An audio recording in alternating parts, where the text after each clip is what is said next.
and that we're also making sure to mute everyone. If you haven't had a chance, our facilitator will be muting you. So in the bottom left, you'll see the mute button, but if it hasn't been clicked, please click on that. So we're going to be recording this, and we just really want to thank you for your participation. There'll be a series of these webinars, and we'll be posting the date for the future one. But let me give you a little bit of introduction to our presenter. Mary brings tremendous expertise in this area. If you read her bio, she's been involved in education for 37 years in a range of roles. What I love is she brings classroom practice from the practitioner in the classroom in special education. She spent 16 years as a principal. She really brings deep knowledge of classroom practice. She played a real leadership role. I want to make sure that you mute your button there if you haven't muted it. But she brings leadership role in the areas of social and emotional learning. She was a gubernatorial appointment board of the Illinois Children's Mental Health Partnership, and she also co-chaired the School Policies and Standards Subcommittee for 6 years. So this work you see presented today that Mary is really kind of leading in the design of, she really has deep knowledge both as a classroom practice, as an instructional leader, and in academic and scholarly work. She does a lot of presentations in this area. So we're really excited to have her leadership in this presentation here. So just a few housekeeping items. If you haven't, you might want to roll your cursor down in the bottom right. You'll see a chat button.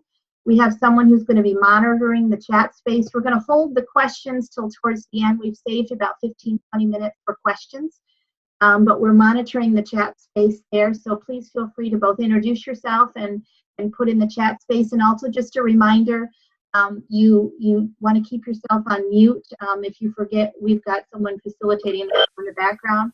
And then the last thing, if you see videos up on your screen, ideally you see me and you see Mary there, but you can change the option. If you click on the top right, you can focus just on having the speaker view. So everyone else, we've got about 25, 26 participants right now and more joining. You can eliminate them by just clicking on the large show the active speaker button. So Mary, I want to turn it over to you, and thank you so much for doing this. And I'm going to hand the mic off to you now.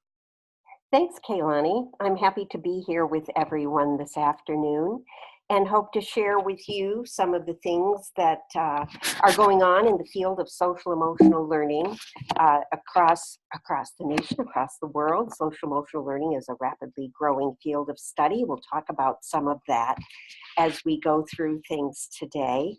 As Kaylani said, please make sure to have your chat box open because we're going to have a few interactive activities where you'll be entering your thinking into the chat box because everyone is muted, but your fingers are going to do the talking for you today. So have your chat box open and be ready to share your thinking. And especially if you have questions as we go, please share those as well. What we hope to accomplish today is to really figure out what do we mean when we talk about social emotional learning. People have different ideas about what it might mean. We'll take a look at what the accepted definition is. We'll talk about some of the research that's related to social emotional learning. We'll talk about what competencies we build when we work in that field, and we'll consider ways that teachers can build those competencies directly in their classrooms. So we're talking about everyone from pre-K through high school and beyond when we talk about social emotional learning. And a lot of what I'll share with you today is information that's been gathered from an organization called the Collaborative for Academic, Social, and Emotional Learning. Their acronym is CASEL, C-A-S-E-L, and they are the highly regarded research arm of social emotional learning, where they do research on their own as well as gather it and serve large urban districts through a collaborating district initiative. But a lot of what they've shared with us is something important that we're going to be talking about today. And the first thing I want to share with you is their definition, and it is the accepted one that people use across the country, of social emotional learning. Would you take a moment and just read that to yourself?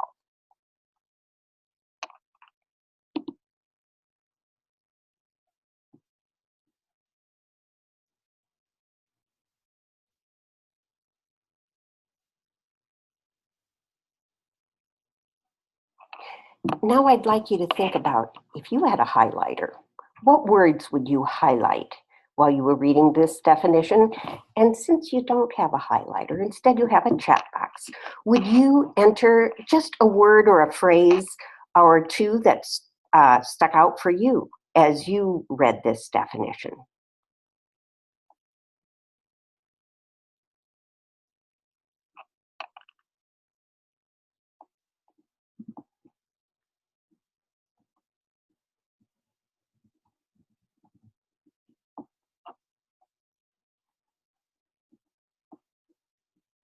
Thanks. If you haven't had a chance to type in a word or two, please feel free. But a few of them stood out for a lot of you. I saw the word empathy show up a lot.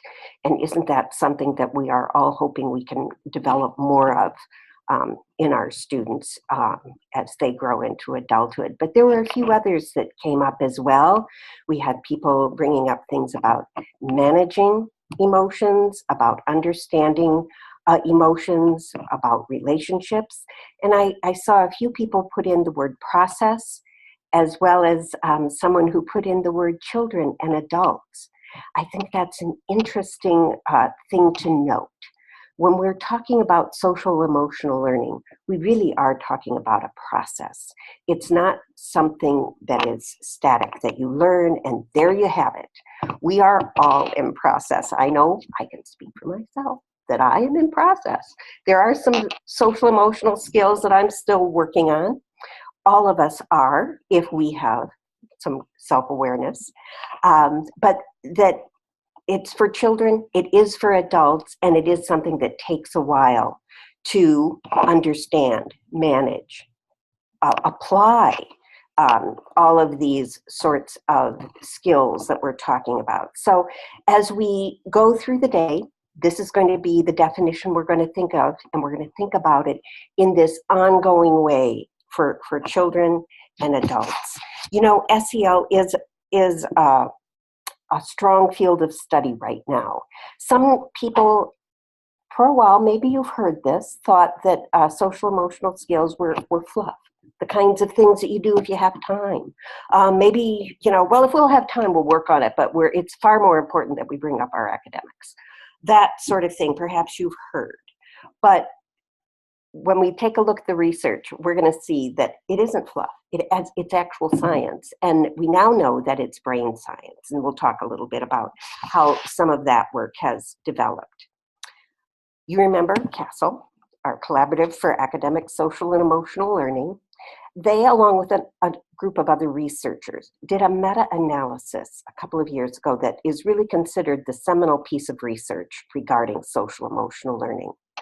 They looked at 213 studies around schools that were implementing SEL with fidelity in their schools, and they looked at the results that they achieved. And this was a major study. We're talking about, it encompassed over 270,000 students, and it was from students of all settings, rural, suburban, and urban, of all ethnicities, socioeconomics. It was a big study. Well done. And the results really affirm what we've hoped to learn about SEL. So if you take a look here, on the student gain side, they saw an increase in social emotional skills, which is what you'd hope for if you're implementing social emotional learning with fidelity. But they saw that. They saw students reporting an improved attitude about themselves, about others, and about their school. And if you know about the research regarding school bondedness, school connectedness, you know that that's the important aspect. They saw an increase in positive classroom behavior. And they found that there was, on average, an 11 percentile point gain on standardized achievement test. Now, think about that. We were looking at schools implementing social emotional learning. And what they ended up finding was this 11 percentile point gain on standardized achievement test. So I'm going to ask you to enter some thinking into the chat box. I'd like you to hypothesize why. Why, if schools are implementing social emotional learning, are they getting an increase in their academic achievement? Would you enter your guess, your thought, your supposition into the chat box?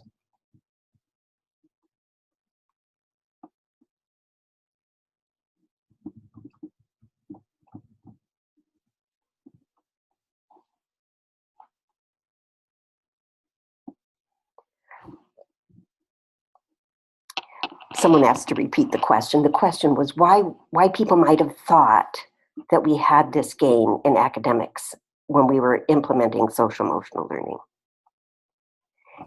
As you can see, lots of our friends who are on the chat box have talked about a lot of things, that there are fewer disruptions. Children have more self-confidence. There's more engagement in learning. When children feel safe, they're willing to take the risk that kids need to make that growth in academics.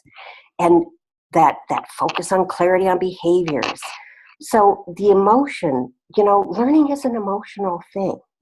And if we don't tend to the emotions, then we're not going to have the benefit of learning. And think about when kids are struggling with their emotions, they aren't available to learn, whether that's because they've had a conflict in the hallway on their way to class, a problem during the class that preceded theirs, perhaps an issue on the playground with another student. If kids don't learn to address what they're feeling and learn how to solve some of the problems that they're experiencing, all the math lesson you have planned isn't going to make a bit of difference. So it is using everything that we know about students that builds this social emotional skill that also creates an increase in their academic performance. And this meta-analysis did show us that there was a reduction in that risk for failure, aggressive behavior, emotional distress, all the things that we want to reduce so that children can be available to learn were part of that study. I want to share another study with you, and I love this study because it takes a look, the long-term look at students. In fact, a very long-term. Back in about 1991, Mark Greenberg and some of his colleagues took a look at 753 kindergarten students. And they assessed how they did on what I think of as, remember the old book, Everything I Need to Know I Learned in Kindergarten? I bet some of you kindergarten teachers know that. Well, that they looked at students and they observed them, they had teachers give ratings, talk to the children themselves about the things that you see on the screen. And they followed those kids. They followed them for 20 years until those 5-year-olds were 25. And what they found was that students who scored well when they were in kindergarten were 4 times as likely to get a college degree by the age of 25 as those who didn't score well. And they were more likely to have a full-time job, which is really, from a parental view, what you're hoping for. But that's what we hope is that level of success for all of our students. They also found that students who didn't score well and had no interventions were more likely to have negative interactions with police. They had less economic success. They had issues of drug abuse and alcohol abuse. So we know that children who have these strong SEL skills are going to have a better chance of success in the world. And it doesn't mean that if they don't have them when they're 5, that they're doomed. It just behooves all of us as educators to figure out ways in which we can offer the development of social emotional competencies and skills to the students in our classrooms every day. And just one more quick study that somewhat related to this one from the American Journal of Public Health was a cost-benefit analysis that was done. And it was found that for every $1 that schools invested in social emotional learning, whether that money was going to pay teachers, to pay for programming, and so on, that there was an $11 payoff. And not that we should be doing this for the money, but sometimes when people think, when they're talking about these soft skills, we're really talking about a payoff in the long run, because students who have these strong SEL skills are far less likely to need more support as an adult. They are more likely to be able to manage their problems themselves. There's been so much going on with social emotional learning lately that there's actually been a national commission formed. The Aspen Institute, which is a nonpartisan research organization, has developed a national commission on social, emotional, and academic development. And I have to tell you, being a little bit of an SEL groupie myself, when I looked at the list of who was on this commission, I was overwhelmed. It really is. It's the names, the big names in research around all learning, around research around social emotional learning, around the neuroscience of learning. So these are the best folks that we could possibly have. And in addition to that, they have practitioners who are working with them. So there's a lot happening here at the National Commission at the Aspen Institute. And they recently came out with a white paper, an evidence base for how we learn, and that the support there for learning based on support for social emotional learning was significant. They stated that the major domains of human development, social, emotional, cognitive, linguistic, and academic are all deeply intertwined in the brain, in behavior, and that they're all central to learning. They reported that this matters. This matters for all kinds of learning. They reported that you can teach social and emotional skills. And I guess we've always known that, but it's good to have that shown to us through the research, that these skills are something that can be taught, and that these social emotional skills do play a big role. Just as you talked about when we looked at that 11 percentile point increase in academic achievement, all of that plays a role so that we know. And we also have an $11 cost benefit on making SEL development worth it. So all of that, this was great supportive information from the National Commission. So let's get down to it. What is it that we're talking about? What kinds of skills do we want our children to learn when we're talking about social emotional learning?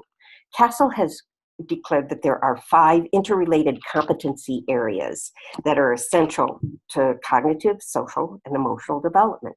And you can see them here. 2 of them are the intrapersonal ones, self-management and self-awareness. 2 of them are interpersonal ones, social awareness and relationship skills. And then finally, there's responsible decision-making, which when you think about it, really encompasses all of these as well. So all of these are what we want to deal with when we're working with our students. And let's not forget that SEL is a process. And so we have to remember our own competencies as teachers, as adults, as we are working with our schools and helping them to foster these skills in students. I'd like to break down each one of these just a little bit so that we can understand it. So let's take a look here at self-awareness. Listed under the heading of self-awareness, I have a few bullet points. And those are some bullet points that came from the Center on Great Teachers and Leaders, which is an organization that's affiliated with the American Institute of Research. They have some wonderful free resources on their website. And I would encourage you to take a look at them. And they've listed some of what sort of operationalizing some of these competencies, and you can see them there. So it's not an inclusive list. There are other things that you might put under self-awareness, but in general, we know that self-awareness is the ability to accurately recognize our own feelings and thoughts and how those influence our own behavior, how we can assess our own strengths and our weaknesses, what our thoughts and beliefs are, and have a growth mindset, that grounded sense of optimism and self-efficacy that will help us as we work our way through life. The second competency is self-management. Take a look at those bullet points. Self-management is the ability to regulate your own emotions and behaviors and cognition in different situations. Lots of times when we think about self-management, teachers automatically think about, oh, they can control their behavior. Well, that's part of it, but I think the more interesting one is the ability to have self-management to set goals and make plans on how to achieve those goals, how to delay gratification or manage stress and control your impulses. Self-management's really the key facilitator to all the learning, whether it's an academic subject or whether it's something like learning to play a musical instrument or learn how to play a sport. it allows us to follow through on our plans and reach the goals that we have for learning. Social awareness. A lot of you had mentioned empathy when we were listing what stuck out to us in our definition, but social awareness is that ability to take the perspective of others and really empathize with others, whether they're like us or from diverse backgrounds and cultures, and to understand what are the social and ethical norms for our behavior. And to be able to seek help when we need it, to know what family or community resources or resources within the school might help us. Research suggests that students with strong social awareness can adapt more easily to their learning environment and empathize with others, whether that's being a character in a book or the child that's sitting next to them. Excuse me. And findings also suggest that students who have this strong social awareness can really engage in deeper communication with others. And you know how much collaboration we're building into our schools these days, because that's what our standards are telling us we need to do, and that's what best practice is telling us we need to do. But that's where social awareness really comes into play in the classroom. Relationship skills. Relationship skills are how children get along with one another, how we all get along together, and how we can maintain those healthy relationships with diverse individuals and groups. Again, we have communication here, knowing how to constructively negotiate conflict. Because lots of times people think, oh, SEL, you're just trying to get kids, can't we all just get along? Well, we know we can't. We can't always all just get along. So how do we manage that? How do we negotiate what we need to do with each other and learn how to compromise? Learn when we do need to stand up for ourselves. When do we need to be persuasive or assertive? All of those things come into our daily lives. And, you know, it's an area a lot of us are working on. And right now it feels like we could use a little bit more of it. But those relationship skills are significant for learning as well. And finally, our last competency is responsible decision making. So if we want kids to make responsible decisions, we have to remember to offer them the opportunity to do that. So how much opportunity do you give your students to have a voice and to make choices in the classroom and assess how those are happening? So by offering a little more autonomy in the classroom and letting children have some reflection time to see how did their decisions turn out, so that they can reflect on their own thinking, their own actions, and use their social awareness to understand the impact that those might have on others. So as you can see, these 5 competencies are pretty massive, pretty significant, and very much related to the kind of learning that might be taking place in classrooms. CASEL has also taken these 5 competencies and they put them in some context of how and where children need to learn them. And so if you take a look at these circles that encompass the competencies, the first one is in our classrooms, where we need to use some SEL curriculum and instruction. And we'll talk a little bit about how you can bring SEL to your classroom in just a few minutes. But they also ask that we take a look school-wide and what are the practices and policies that you have in place that might be building on those competencies. And we know that no one teaches alone. None of our children live in isolation. So we need family and community partnerships in order to maintain the SEL skills that we're trying to develop. So let's talk for a minute about how we can teach SEL in our classrooms. What are some things that you can do to make social emotional learning come alive wherever you are in school? The first thing we want to think about is the development of a positive learning environment, because everybody works better when things feel good. And that positive learning environment is something that you can do, that you can set up without spending any money, but with really thinking very intentionally about your practices. One thing is what we talked about with responsible decision making, to offer students a voice. It doesn't matter if they're 4 or 5 or if they're 17 or 18, they all have a voice. They all have an opinion.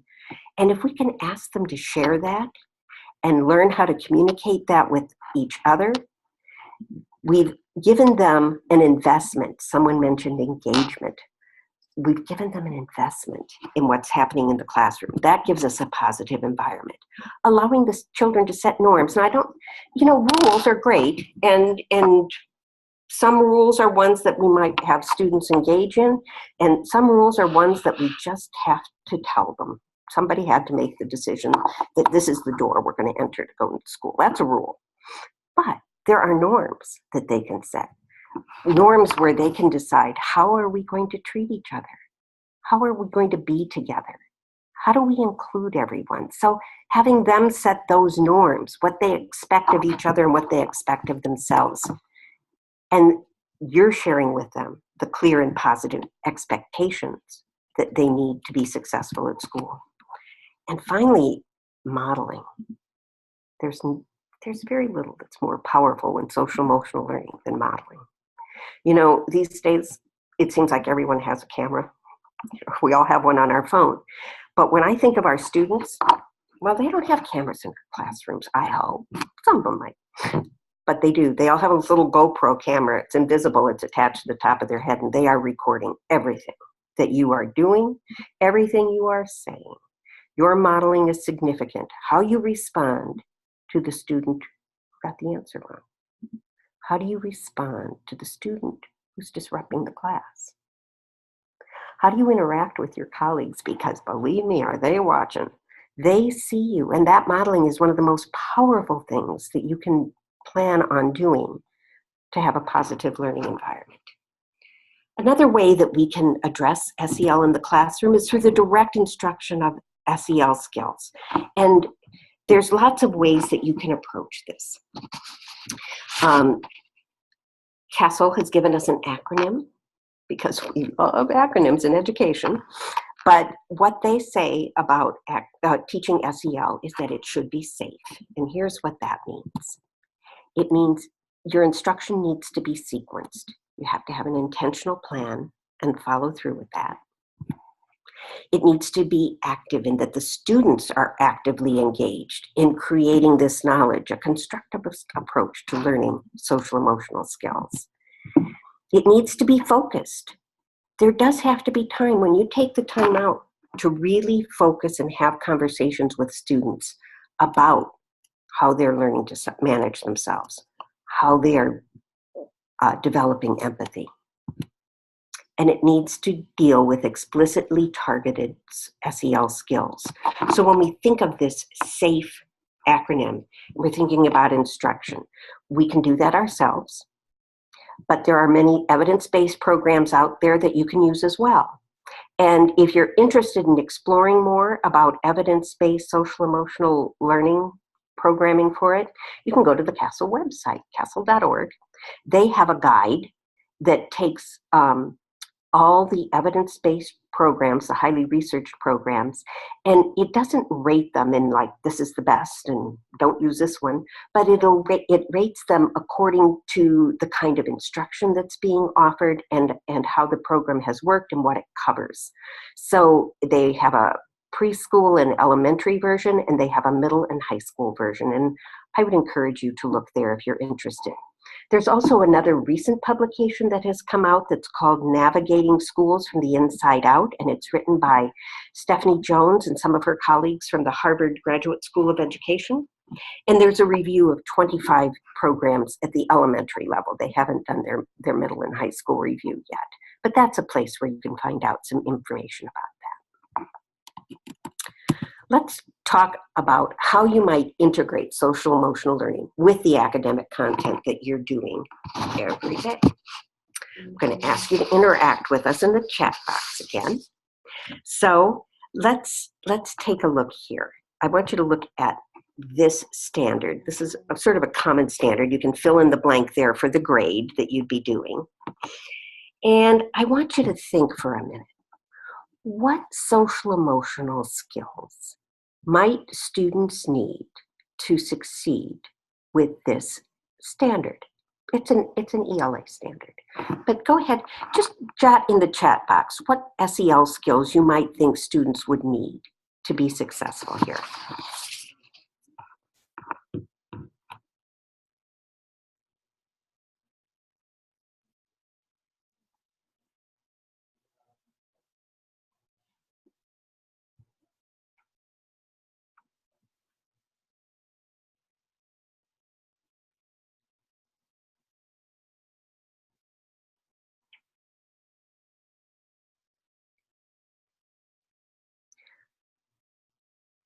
Lots of things about communication, listening, respect for others, taking turns, positively disagreeing. There's a lot there, isn't it? So that little ELA standard that we have is pretty juicy in the SEL world. There's a lot there that you might need to think about building with students as you are doing this work. So, for instance, if you had a book talk with a partner and they were going to have this conversation, think of all the things that you've listed here, the social awareness they would need and how they were going to have that conversation. So, how might you do this? Well, a couple of suggestions that I might offer is that you might set academic and social goals for your instruction. So if your academic goal is this book talk, and you might be talking about, say, how did my character show growth in the book that I was reading? And you're going to let them know that's the academic goal. That's what they're going to be discussing with each other. But let's talk about what our social goal might be. And I might pick one of the ones that somebody has listed here. And it might be about relationship skills and communication. I might say, let's make our goal today to show our partner how we're listening to their discussion. And then you might talk just briefly about what does that look like? What does it sound like? And it might be different depending with your little ones. You might talk about whole body listening and turning to look at them. You might also talk about, do you smile? Do you ask follow-up questions? And so in a few minutes, you've set goals. You've set an academic goal and you've set a social goal, and you set them about their business. And you walk around and you listen in on their conversations, and you might offer them feedback about their thinking about this piece of literature, along with their academic or their social goal that they were attending to. And at the end of the lesson, you're going to reflect. How did we do? Did you learn about the way your character changed, your partner's character changed? And how did we do with listening? How did we do with showing respect to our partner? How many follow-up questions were you able to think of? Things like that. So now you've integrated social emotional learning with academic content. You didn't have to take time out for this lesson. You had to take a couple of minutes to set it up and to reflect on it. You know, a case study by the Aspen Institute has just come out, and they have a couple of wonderful programs that they've listed that have the social emotional component built right in. One is at the upper grade level is Facing History and Ourselves, where the students take up something that's happened in history and really go deeply into it and talk about the ramifications of decisions that were made and were they responsible, and they build on their SEL skills that way. Another program that the Aspen Institute mentioned was from the Center for the Collaborative Classroom, where they have literacy programming, where every lesson has a social and an academic focus built right into it. By embedding SEL into the instruction, it looks like the research is telling us we're getting the biggest bang for our buck, where we're getting those academic skills learned, but we're building the social emotional skills into them. It doesn't feel like we're in isolation. They're merged. One other thing that I'd like to talk to you about are some general teaching practices that support social emotional development. This comes from that Center on Great Teachers and Leaders that I told you about. And they've taken a look at some teaching practices, things that you do every day that are going to help build social emotional competencies. And they've divided them into two groups. One are the social kinds of practices, sort of the how we teach practices. whether it is student-centered discipline that really helps students understand when when they've made an error and how they might correct it, or something like using teacher language that builds that growth mindset, that builds that desire for children to achieve more, along with the responsibility and choice and warmth and support. What I find very interesting about these is that if you do a correlation with these, with John Hattie's research on visible learning, you're going to see these are highly correlated with the pieces that he found had most impact. Same thing is true with some of these instructional practices that we might want to develop in our classroom. These practices like cooperative learning. Oh my goodness, think of what you can accomplish in the social emotional realm with cooperative learning. It's such a huge piece. We could spend our entire webinar today just talking about that and how it works. But even classroom discussions and who has the voice in the classroom? Who's doing the talking? Who's doing the work? Should be the kids. Because those classroom discussions can be very powerful, and they can be powerful social emotional tools as well, as do all of the rest of these. So really some great work here. This is from the Teaching the Whole Child piece that was put out by our AIR friends. And so when you take a look at all of these skills that we've talked about, this development of a positive learning environment, the direct instruction of SEL skills, integrating SEL with academic content, and just developing some general teaching practices for the development and application of them, you can see that they're all things that with a little intentionality, some little tweaks to the way you do school, you can help kids do school in a way that's helping that intertwined learning, that what's happening in their brain of correlating the academics with the social emotional piece. I just want to touch briefly on a few other things. We had talked a little bit about this context that CASEL had given us. And so when we talk about these processes that need to happen school-wide, you really might want to think about what do you have going on across your day and look at it through the lens of the 5 competencies that you see there and see what are you doing to build up more of this, whether it's in the lunchroom, in the hallways, in how you do assemblies. There are many ways that you can build these SEL competencies by looking at your policies and practices, particularly in the area of student discipline. And then you want to think about that great beyond. We know that our students spend 6-7 hours a day with us, but that the rest of the time they're out with their family and learning there. So what kinds of partnerships do we need to engage in from school to home and beyond the home for communication to extend this learning? What do parents know about social emotional learning? You know, as a parent myself, I kind of thought, well, okay, that's my job. But I sure wish they'd work on it at school, because that's where my child's with all these other kids and they can practice these things. So it isn't just my job, it's all of our jobs. And how do we engage our families and bring them into the school to learn with us for the sake of their students? Another way that we go beyond the classroom is through standards. And if you take a look at our map here, the shaded in states are states that have developed social emotional learning standards. As you can see, there aren't a lot of them. Now, I could say this though, because I know that a lot of you are early literacy teachers. Almost all of our states have something for preschool.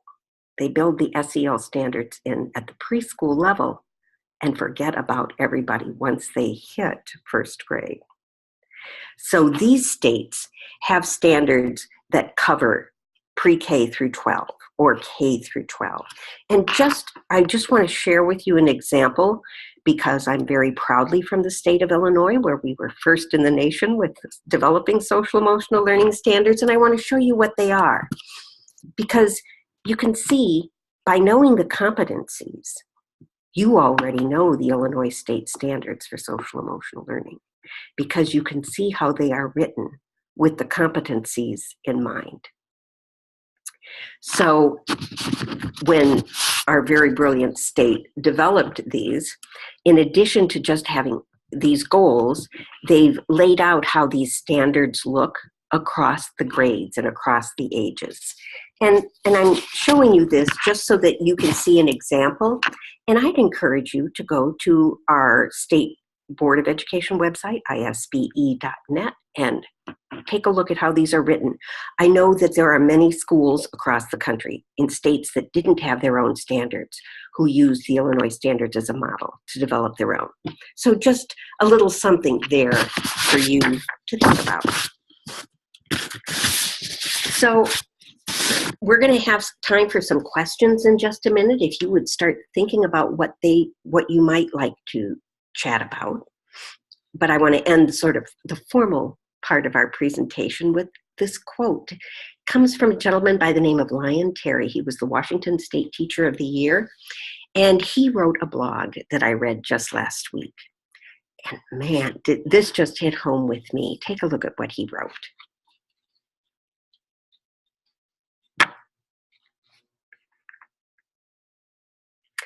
So I couldn't agree with Lyon more that if we don't teach the heart, we can't reach the mind, because, you know, it is connected. And now we have the science to show that all of that learning, whether it's social or academic, comes together in the brain. So let's talk for a minute. What do you wonder about? What questions do you have? And what would you like to learn next?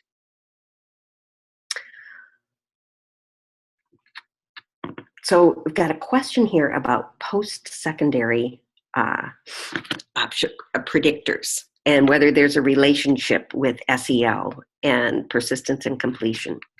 And I'm going to be honest with you that I don't have that research right here to tell you what that would look like, but I'd certainly be interested in sharing some information with you when I could give you some research about that. Here's what I can tell you. I can tell you that there was an effect. There was a study done that when students left a school where there was social emotional programming that was being implemented with fidelity, that they had a 3.75 year continuation of that. I know at the elementary school I was at, we always worried, well, what's going to happen to these kids when they go to the high school and they don't have this kind of work? Well, they were going to walk into the high school pretty much with that well in hand. So I can't say, I don't know about if that impact was tracked through post-secondary time, but I do know that we do know there's a long-term benefit with that. I'm asked for some curricular recommendations, and I'm not the person to ask. I could give you my own personal views, but I'd rather not. I can tell you this. Let's talk elementary first. At the elementary, there are different kinds of social emotional learning programs. Some of them are skills-based, and they take a social emotional skill and they teach it to students in isolation. They have some sort of methodology for teaching it. And then the students practice applying it. Others are more community-based, where they are looking at building a sense of community in the school and building from that, drawing out the social emotional competencies. So could I recommend one to you offline? But really what I think you need is to look at the CASEL website, take a look at the CASEL guide, and see what you're trying to accomplish. Are you looking for a specific skills program or more of a community building one? Do you want something that brings parents in with the program, or is that something that's not important to you? Do you want something that will help you integrate into academics or not? So look at the CASEL guide for that, or that document from Stephanie Jones, Navigating SEL from the Inside Out. As far as the middle level, man, do we have work to do. We have work to do at the middle and high school level. There isn't a lot of well-researched social emotional learning programming available at the upper grades. There's some. The Aspen Institute reported, as I mentioned, Facing History and Ourselves. That is something that is a middle school program, but could I recommend it to you? Not mine to do. But I would, again, Castle does have that guide that would help you with that. Question about which integrates academics better, skill-based or community-based? Could I tell you that I think it's teacher-based? Because I think a teacher who is aware and intentional about their instruction can take the skills and merge them into academics and do the same thing with the community-based work. I've had a conversation years ago with Roger Weisberg, who is the Chief Knowledge Officer at Castle, about which comes first, the community or the skills. And we decided neither of us could answer that question, and it's the school that has to determine it. The schools have to know what they need. Alfie Kohn warns us to be careful if we stifle conflict in the classroom. So what skills do we need to do the SEL without hindering students from speaking their opinion? I think we have to be willing to allow them to do that and teach them how to do that respectfully. Because, you know, Alfie Kohn is such an interesting author. I swear, every time I read something he's written, I'm going, yes, yes, yes, no, no, no. He always incites deep critical thinking, if nothing else. But I agree with him on this. We do have to teach children how to disagree, because if they don't, they will never learn how. They will never learn how to tell someone, I think you're wrong, or I didn't like what you just did. And those are social emotional competencies. If you noticed, being assertive or persuasive is one of those things that come under our headings of our competencies. So I think we do it. But I think that students just have to learn that they have a voice, and their voice will be heard if it's a respectful one, and one that takes into consideration, takes the perspective of others. So looking at the competencies and what's necessary as we apply them to that kind of conflict, and teaching children, you know, how to have conversations around academic topics about which they might have disagreement can also be very helpful when it comes to having a conversation about personal things. So they might have learned some ways to respectfully disagree and to give their reasons for their thinking. That's what we want them to do with academics as well as in the social realm. So we've heard about some of the curricula that some of the schools are using. Is there anything else that you'd like to talk about, or that you wonder about, or that you'd like to know more about? Literature recommendations and PD ideas for staff. In a minute, I'll share with you a couple of resources and good places to learn. There's so much coming out right now. I would urge you to go to the Aspen Institute and download their white paper and take a look at their case study, because I think that has some very good information in it.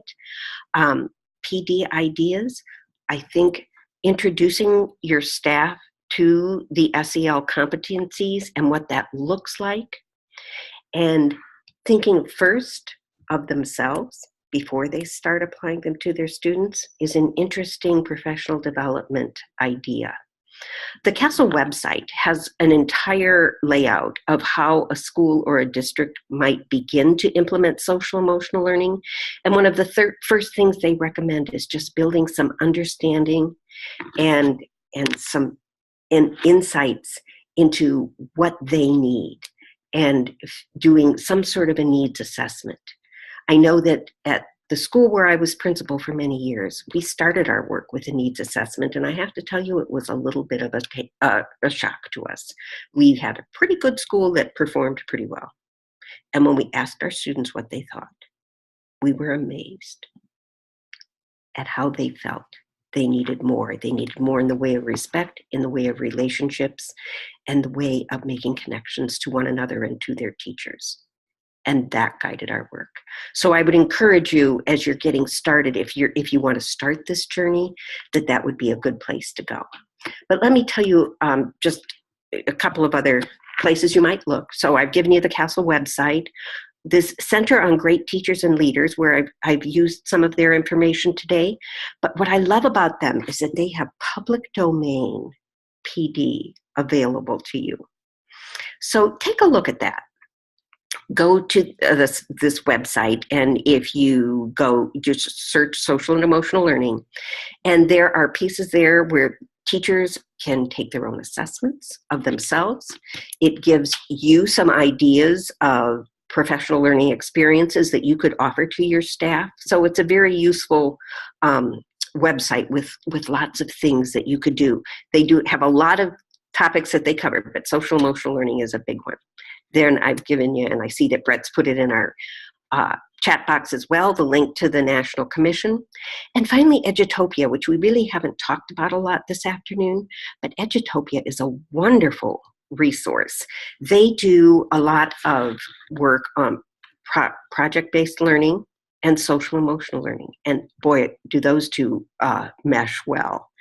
But you can look on the Edutopia website and find wonderful videos that you can share with yourself that might be topics of conversation. You can also find resources. They have a lot of lovely blogs that you can find there. And so I would encourage you to take a look there. I will say this, it feels like social emotional learning is really coming into its own right now. It's everywhere. When I started learning about it back in the mid-90s, there were very few programs and there was very little research. And now it's pretty easy to find lots and lots of good information out there. So look around, see what you can find. Look at everything through the lens of those 5 competencies and see what it will do to help you and your students. Does anybody have any wonderings or things that you would like to learn more about in addition to what you've already entered into the chat box?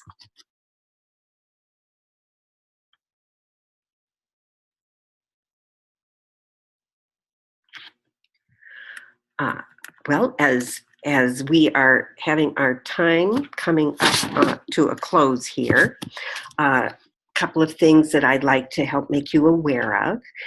Here is my email address, and I'm certainly happy to engage with you in any kind of conversation. You can also contact the Consortium for Educational Change, where we'd be happy to help you with things that you may need. And we also have here Kaylani's email and contact information, and I know that she would be happy to engage with you as well.